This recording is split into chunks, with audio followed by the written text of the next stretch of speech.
ქოიავას საავტორო რუბრიკის ბიზნესი 360 გრადუსი დროა, რომელსაც დღეს სრულად და ბოლომდე ლოგისტიკის თემას მივუძღვით.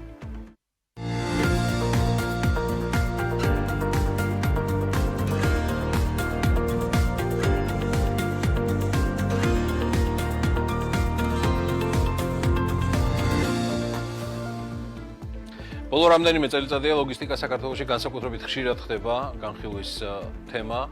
გლობალურ დონეზე განვითარებულ მოვლენებმა, ომმა უკრაინაში, რუსეთზე დაწესებულმა სანქციებმა მნიშვნელოვნად შეცვალა ტვირთების მოძრაობის გეოგრაფია და ამ პროცესის ფონზე გაიზარდა ინტერესი ეგრეთ წოდებული შუა დერეფნის მიმართ, რომელიც აზიას ევროპასთან საქართველოს გავლით აკავშირებს 2022 წელს, მას შემდეგ, რაც რუსეთის ფედერაციაზე სანქციები დაწესდა დასავლურმა და აზიურმა კომპანიებმა დაიწყეს ახალი, ნაკლებად პოლიტიკურად რისკიანი ლოგისტიკური მარშრუტების ძიება და ერთ-ერთ ალტერნატივად სწორედ შუა დერეფანი მიიჩნიეს, რომელიც ჩინეთიდან ცენტრალური აზიის, კასპიის, სამხრეთ კავკასიისა და შავი ზღვის გავლით ევროპამდე მიდის. შედეგად ეხლა ნახავთ სტატისტიკასაც 2022 წელს შუა დერეფნის მეშვეობით გადაზიდული ტვირთების მოცულობა 1,5 მილიონ ტონას აღწევს, რაც წინა წელთან შედარებით 2,5-ჯერ მეტი იყო. 2023 წელს ეს მაჩვენებელი 2,8 მილიონ ტონამდე გაიზარდა, რაც 86%-იანი ზრდა არის.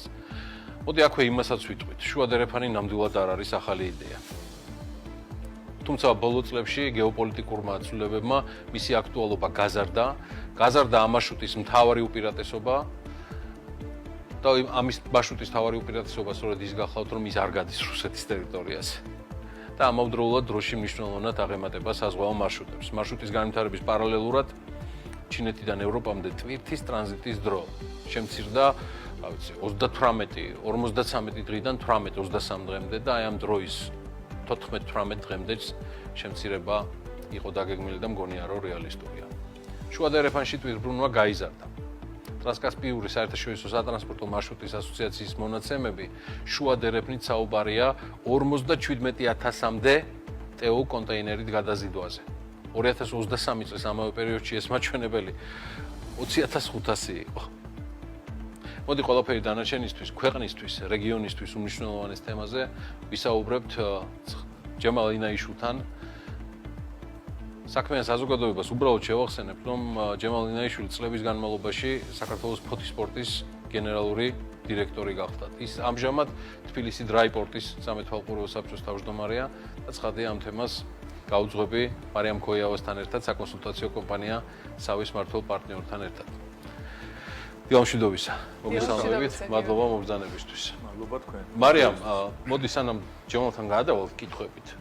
რატომ ლოგისტიკა? ტყუილა მარიამ ქოიავა და სავი არასდროს არ არჩევს თემებს თავის რუბრიკაში. რა არის გამოკვეთილი პრიორიტეტი თქვენთვის პირადად დროში სივრცეში და დანიშნულებით? მადლობა გიორგი, ლოგისტიკის სექტორი ალბათ ამოუწურავია ვიტყოდი, იმიტომ რომ ერთ-ერთი ყველაზე სწრაფად ცვლადი და დინამიურია. მაგალითად, როდესაც ჩვენ ვიწყებთ ტექნიკურ ეკონომიკურ კვლევაზე მუშაობას ლოგისტიკის სექტორში, რაც შეიძლება გრძელდებოდეს 3 ან 4 თვის განმავლობაში, წარმოიდგინეთ ამ მოკლე პერიოდშიც კი ვაკეთებთ ჩვენი დაშვებების რამდენჯერმე გადახედვას. იმიტომ რომ გეოპოლიტიკური ვითარება და ზოგადად ეკონომიკური ვითარებაც ძალიან სწრაფად იცვლება ამ სექტორში, ამიტომ ისეთი ერთის მხრივ ტრადიციული დარგი, ერთის შეხედვით უნდა იყოს ტრადიციული დარგი, მეორეს მხრივ დღეს არის ძალიან ინოვაციური და ძალიან ცვალებადი. ეს ერთი. მეორეს მხრივ საქართველოში ლოგისტიკური მიმართულება ცალსახად კიდევ საჭიროებს განვითარებას. შესაბამისად, ჩვენ ვხედავთ, რომ აქ არის ძალიან ბევრი საინვესტიციო შესაძლებლობები, რომლებიც კარგად არის ათვისებული მათ შორის სხვადასხვა პროგრამების ხრიდან. ხედავთ, რომ სახელმწიფო ინტერესიც არის ლოგისტიკის განვითარება და არის ეგრეთ წოდებული FDI გრანტები კონკრეტულად ამ მიმართულებითაც და არის ძალიან დიდი ინტერესი საერთაშორისო ბანკების მხრიდანაც, რომლებსაც უნდათ კონკრეტულად ეს იქნება სესხის თუ კაპიტალის პროდუქტით ამ სექტორში მონაწილეობა. ამიტომ ეს ვიტყოდი შესავლის სახით არის ის ძირითადი ფაქტორები, რატომაც ჩვენ ძალიან ხშირად ამ სექტორს ვუბრუნდებით საკმაოდ აქტიურად. მეორეს მხრივ ჯემალ, ჩვენ ძალიან ბევრჯერ გვისაუბრია შუა დერეფნის საინვესტიციო მიმზიდველობასთან დაკავშირებით. გვისაუბრია მაშინ, როცა ამ თემაზე არავინ არ საუბრობდა. ამიტომაც შესავალში იყო სწორად აღნიშნა, რომ შუა დერეფანი არ არის თემა და გულსატკენია თუ ის მარტო მომენტუმად იქნება გამოყენებული და არ იქნება მდგრადი საინვესტიციო მიმზიდველობისთვის ათვისებული. მიგაჩნიათ თუ არა კვლავ, როგორც ამ მიმართულების ბიზნეს პატრიოტს მოდე ესე ვიტყვი და მცოდნეს, რომ შუადერეფნის პერსპექტივა არსებობს და მისი გამოყენება შესაძლებელია სრულად და ბოლომდე. კი, გეთანხმებით და თქვენ სწორად აღნიშნეთ, რომ სანამდე გაჩნდებოდა ალბათ ტერმინი middle corridor შუადერეფანი იყო ტრასეკა. რითაც სულ დაიწყო საერთოდ თემა და რა თქმა უნდა იმ დროს შეიძლება ძალიან ნაადრევი იყო მაგას ლაპარაკი, იმიტომ რომ ბევრი სხვა სირთულეები არსებობდა ზოგადად, მაგრამ მოვიდა დრო, როცა ეს საკითხი უფრო აქტუალური გახდა და მით უმეტეს რუსეთ-უკრაინის ომის შემდეგ უკვე შეიძინა, ასე ვთქვათ, განსაკუთრებული მნიშვნელობა და მნიშვნელობა არა მარტო ჩვენთვის, არამედ ცენტრალური აზიის ქვეყნებისთვის, იმ ქვეყნებისთვის,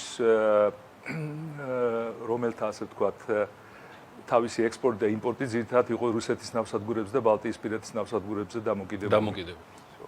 ანუ სამწუხაროდ თუ საბედნიეროდ, ყოველ შემთხვევაში რეალობა ეს არის, რომ ჩვენ მოგვეცა ახლა კარგი შესაძლებლობა, რომელსაც მე ვფიქრობ, რომ უკვე ვაგვიანებთ კიდეც რა, რომელიც უნდა გამოგვეყენებინა ძალიან სწრაფად და დროულად. საქართველოს როლზე ამ თემაში თან ბევრ საუბრობენ, მაგრამ პროფესიული საუბრები ყოველთვის მაკლია. რა როლი აქვს რეალურად საქართველოს? თუ გნებობთ აკადემიურ ნაწილშიც ავხსნათ ეს ყველაფერი, იმიტომ რომ ადამიანებს ეს ყველაფერი გონიათ, რომ არის მხოლოდ მარშრუტი, გზა, გამავალია. ყველას ავიწყდება თამდევი ინფრასტრუქტურა, ინვესტიციები. ძალიან ბევრი სხვა თემა ცოდნა რაც თავარია, რომელიც შემოდის ამ ყველაფერთან ერთად და ინვესტიციები, ხო? რა როლი აქვს საქართველოს ჯემავალ? საქართველოს ამ შემთხვევაში პირდაპირ ვთქვათ, ასე ვთქვათ, სუფთა ტექნიკური აღწერა რო გავაკეთოთ, ეს არის ჯერჯერობით ორი ძირითადი ნავსადგური და რკინიგზა, რომელიც აკავშირებს საქართველოს, ვთქვათ, აზერბაიჯანთან და შემდეგ უკვე აზერბაიჯანის გავლით და კასპიის ზღვის გავლით უკვე ცენტრალურ აზიასთან. ეს ძალიან მოკლედ და ასე ვთქვათ, კონკრეტულად და დანარჩენი ის რაც შეიძლება შეძინო ეს უნდა შექმნა უკვე და შესაბამისი ინვესტიციები არის ამისთვის გასაკეთებელი და პირველ რიგში სახელმწიფო უნდა განახორციელოს ეს ინვესტიციები და პირველ რიგში ინფრასტრუქტურაში, რა თქმა უნდა. და ნავსადგურებში და რკინიგზაში. ეს არის ჩვენი, ასე ვთქვათ, დღევანდელი პრიორიტეტი და სუსტი რგოლი დღევანდელი ჩვენი, ასე ვთქვათ, თანამონაწილეობის შუადერეფანში. კარგი, თუია, მარიამ, გისმენთ. დავაზუსტებ აქვე, იმიტომ რომ მე აქ ვიტყვი ძალიან ისე გულწრფელად და პირდაპირ ძალიან ცოტა ექსპერტი მეგულება, რომელიც ამ დონეზე სიღრმისეულად იცნობს ლოგისტიკის სექტორს, როგორც ჯემალ ინაიშვილია. ცალსახად ესე არის და ერთ-ერთი რეგალია, რომელიც მინდა დავამატო, ეს არის აქტაუ სპორტის დამოუკიდებელი დირექტორის პოზიცია, რომელიც თქვენ დაიკავეთ და ეს მგონია, რომ ჩვენი ქვეყნისთვის ძალიან მაგარი რამ არის და აი ამ კონტექსტიდან კი, ამ კონტექსტიდან მაინტერესებს თქვენი აზრის მოსმენა შემდეგ საკითხზე. შუადერეფანზე, როდესაც ვსაუბრობთ, ერთ-ერთი დაბრკოლებად, რასაც ასახელებენ, არის გაციფრულების ნაკლებობა და ინფრასტრუქტურის ნაკლებობა და ასევე ამ დერეფანში ჩართული ბევრი ქვეყნის საბაჟო პროცედურების ჰარმონიზაციის ნაკლებობა, დავარქვათ რა. თქვენი დღევანდელი გადმოსახედიდან როგორ უყურებთ? ანუ ეს მდგომარეობა კვლავ ისეთია, როგორიც იყო წლების წინ და სულ ამ არგუმენტს იშველიებდნენ, დავარქვათ ამ დერეფნის ნაკლებად კონკურენტუნარიანობის წარმოსაჩენად, თუ აქაც იცვლება მდგომარეობა? არა, მაქრივ შეცვლილია მდგომარეობა. უფრო მე მაინც ვთვლი, რომ ინფრასტრუქტურაში გვაქვს ძირითადი პრობლემები, ვიდრე თქვათ საბაჟოს გაციფრულებაში, ან თქვათ სხვა თანდებ, ასე ვთქვათ, სახელმწიფო სერვისების ნაწილი არ არის. ნამდვილად აღარ არის, ნამდვილად. მე შემიძლია კარგი მაგალითი მოვიყვანო, როდესაც არის ნება და სურვილი, აი ვთქვათ, როდესაც ჩინეთმა ასე ვთქვათ, ყველა მონაწილე ქვეყანას მოთხოვა კატეგორიულად, რომ ჩინეთის საზღვრიდან ვთქვათ, თბილისამდე უნდა ჩამოვიდეს 10-15 დღეში. ჩამოვიდა. ანუ აქ ნებაზეა ლაპარაკი. ეს ამოცანა უნდა იქნას დასახული და შესაბამისად უნდა შესრულდეს. გასაგებია, რომ ჩვენს ნაწილში აუცილებელი არის ინვესტიციები ინფრასტრუქტურაში, იმიტომ რომ არც ბათუმის ნავსადგური, არც ფოთი, არ შეესაბამება დღევანდელ დღეს, ისე იცვლება, ისე სწრაფად იცვლება თვითონ საზღვაო გადაზიდვების მიმართულებით. სარკინიგზო ვერ შეიცვლება, იმიტომ რომ შესაბამისად ჩვენ შემთხვევაში შეიძლება რომ შეიცვალოს, იმიტომ რომ სიჩქარე ძალიან დაბალია და მოძველებულია მთლიანად ინფრასტრუქტურა და ნაკლებობაა ლოკომოტივების და მე არა ვარ ახლა არ მინდა რომ რკინიგზაზე ვილაპარაკო, ახალი ხელმძღვანელი ყავს, წარმატებები მინდა უსურვო და მე ვფიქრობ რომ ბევრი რამ გაკეთდება რკინიგზაში, დარწმუნებული ვარ, მაგრამ რაც შეეხება თქვა ნავსადგურებს, ხო, იქაც სერიოზული პრობლემებია მაგ ხრივ. თუმცა განხორციელდა ინვესტიციები, ბათუმში ტრამომ განახორციელა ინვესტიცია, ფოთში ახალ ნავსადგურში პეისმა განახორციელა ინვესტიცია, თქვა ეს კერძო ინვესტიციებია, მაგრამ ეს საკმარისი არ არის. ინვესტიციები უნდა განხორციელდეს უშუალოდ ინფრასტრუქტურაში და ანაკლიის, ასე ვთქვათ, პროექტი, რომელსაც მთავრობა ეხლა ვიცი რომ ბოლო სტადიაზე არის განხილვის, არის აბსოლუტურად ძალიან მნიშვნელოვანი ჩვენი ქვეყნისთვის, იმიტომ რომ აუცილებლად უნდა იყოს გამართული თანამედროვე ინფრასტრუქტურა, რომელიც საშუალებას მოგცემს მივიღოთ უფრო დიდი ზომების გემები. აღგაბარიტიანი. ინვესტიციებს რადგან შევეხეთ, აქვე უნდა ვახსენოთ ესეთი საინტერესო ტრენდი, რასაც ჩვენ ბოლო 3 წელია ვხედავთ. ბოლო 3 წლის განმავლობაში ინვესტიციების მიმართულებით ჩანს კლებადი ტრენდი, სხვათა შორის კონკრეტულად ლოგისტიკის მიმართულებით. ჩვენ საუბრობთ ახლა 2021 წელს, როდესაც ჩვენ მქონდა თვითონ 87 მილიონის ფარგლებში, დღეს ეს რიცხვი არის შემცირებული, გაიზარდა თავის დროზე 165-მდე და შემდგომ დაეცა ისევ 90-ის ფარგლებში. მაშინ, როდესაც იყო გასულ წელს, თქვათ, ან იმის წინა წელს ჩვენ ხედავდით საკმაოდ დიდ წილს ლოგისტიკის ინვესტიციების, მთლიან უცხოურ ინვესტიციებში ეს წილი არის შედარებით შემცირებული.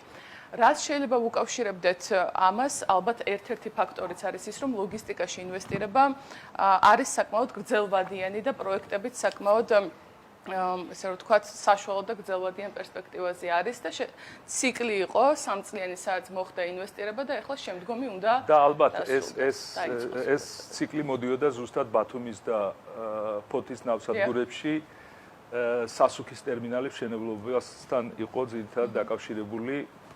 მე ასე ვფიქრობ რა, იმიტომ რომ სხვა ინვესტიციები ძირითადად მე ნავსადგურებში მე არ ძირითადი ინფრასტრუქტურული ინვესტიციები თუ არ გაკეთებულა და არ განხორციელებულა. მათ შორის სასაწყობო მეურნეობებიც შედის აქ. აზრი არა აქვს უბრალოდ პერსპექტივაა. რაც შემიძლია დავამატო, ხო, გარდა იმისა, რომ ჩვენ თქვათ უკვე გავიხსენით და ოპერირებთ და ოფიციალური გახსნა იქნება 3 რიცხვში და გეპატიჟებით. აგრეთვე ივნისის პირველ რიცხვებში ფოთში გაიხსნება ასევე ეს ყაზახური ტერმინალი ყაზახური ის გაიხსნება, კი. ანუ ძალიან მნიშვნელოვანი და დიდი ინვესტიციები, რა თქმა უნდა, ხორციელდება, შეიძლება არა იმ მოცულობით, რაც იმ პერიოდისთვის განხორციელდა, მაგრამ ჩვენ რაც შეგვეხება, ჩვენ უკვე გადავდივართ უკვე უშუალოდ მეორე ფაზის მშენებლობაზე. აი ესეც მინდოდა მეკითხა პრინციპში ერთი თვეა, რაც გაიხსნა მშრალი პორტი, თუნდაც სატესტო რეჟიმში ოფიციალური გახსნა 3 ივნის არის, მაგრამ აპრილის ბოლოს იყო გახსნა. როგორ შეაფასებდით ამ მოკლე პერიოდს? ჯერჯერობით რამდენად თანხმედრაში მიდიხართ და ზუსტად მეორე ფაზის დაწყება?